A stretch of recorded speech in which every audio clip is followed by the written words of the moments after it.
Hombre, este coche trajelo en principio para hacerlo para rallies. Y en eso estamos probando y haciendo cosillas.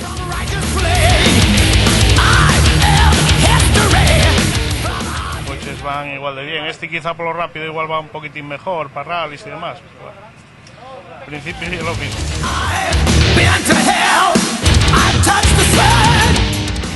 Bueno, un poco de las dos cosas, son dos cosas distintas, hombre. Primero hacer la mecánica para luego a ver qué pasa.